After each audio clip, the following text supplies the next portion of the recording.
Aujourd'hui, on va parler de Malik, si je ne me trompe pas. C'est le propriétaire d'un immeuble qui rencontre beaucoup de problèmes. Parce que dans quasiment tous les appartements de son immeuble, il y a des squatteurs avec des couteaux, des machettes, etc. Et dans ce reportage, il y a honnêtement tellement de violence que je vais devoir mettre mon filtre chaton extrêmement mignon. Et je vais essayer de vous décrire ce qui se passe. Mais vraiment, je ne peux pas vous le montrer, ok? Hop. Dans le quartier du Merlan, près de 200 locataires de la résidence Le Campus vivent la peur au ventre, entre raquettes, caillassages et individus armés de machettes. Donc là, il y a la photo d'un mec torse nu avec une machette qui fait la taille de son torse. Et juste avant, il y avait des vidéos de mecs en train de jeter des pierres sur des fenêtres de l'appartement. Un cauchemar contre lequel lutte Malik, propriétaire de plusieurs appartements. Il refuse de baisser les bras, quitte à exiger le départ des squatteurs au péril de sa vie. C'est le propriétaire. Moi je m'en bats les couilles mon frère, je vais te mettre ça dans la tête, hein, ouais. Donc là, il dit, je vais te mettre ça dans la tête. Et pendant qu'il dit ça, il a un couteau dans la main. Et le propriétaire, là, il filme. D'accord? Mon frère, laisse-moi tranquille s'il vous plaît. Appelle la police, appelle-la, je sors pas. C'est des immigrés sans papier avec des OQTF. Donc Malik, c'est lui. Je pense que là, je peux mettre un filtre normal.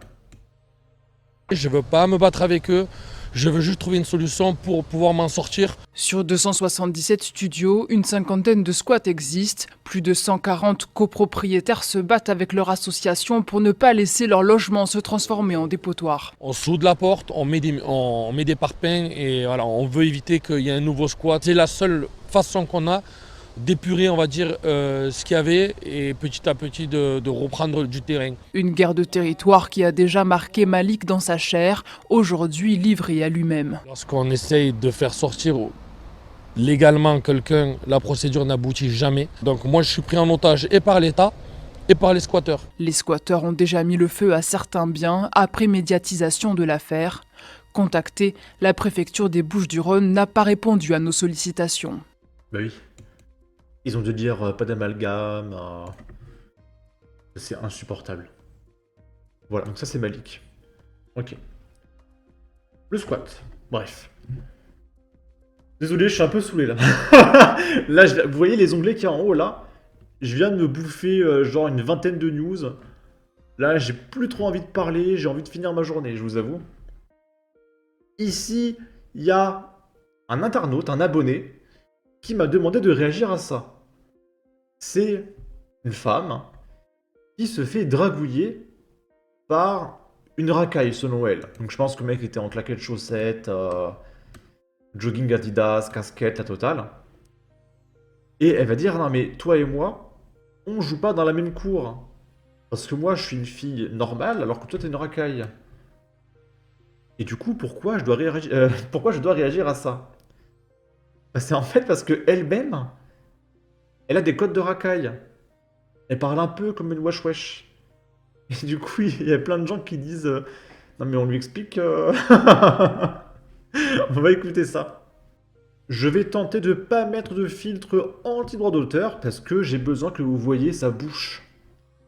Gars vilain qui nous drague, ça m'est arrivé hier, un gars trop vilain, summum de la vilaineté. Le gars il me demande mon numéro, j'étais choqué, je l'ai interpellé, je me dis mais tu te vois, tu me vois, à quel moment tu te dis elle va me donner son numéro?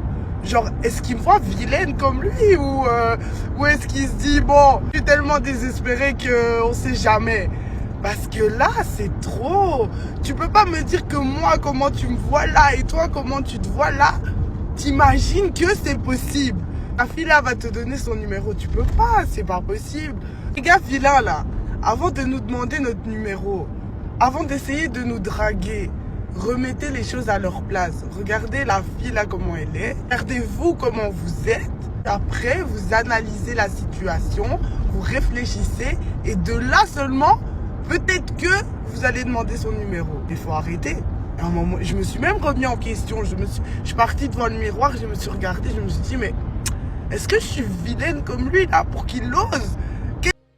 En fait, c'est assez compliqué à expliquer. Je ressens dans toute mon âme que cette fille ne pourra jamais me plaire, par exemple, parce que je sens que c'est trop une wesh-wesh, mais ce serait très compliqué à expliquer. Par exemple, là, Tu regardais, je me suis dit, mais est-ce que c'est le... Ah, je me suis dit... ouais, tu vois, ça c'est insupportable. Le fait qu'elle parle beaucoup avec sa bouche... comment dire? Tu sais, elle a sa bouche qui part d'un côté, en mode waouh! Elle m'a interpellé, m'a dragué, tu sais, avec le petit coin dans la bouche. Enfin, elle a une façon de parler, moi, qui fait que par exemple, je pourrais jamais sortir avec elle. Et ce qui est interpellant, c'est que elle-même ne supporte pas les racailles, alors qu'elle se comporte elle-même un peu comme une wesh-wesh. Dans sa façon de parler, par exemple, ici où elle dit oh, il m'a interpellé, il m'a dragué. t'es choqué, je t'ai interpellé, je me dis, mais tu te...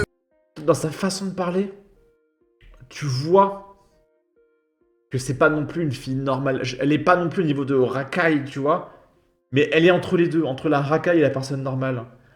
Pareil, tu la vois, un truc que moi m'insupporte, c'est les griffes là. Les faux ongles de 25 cm.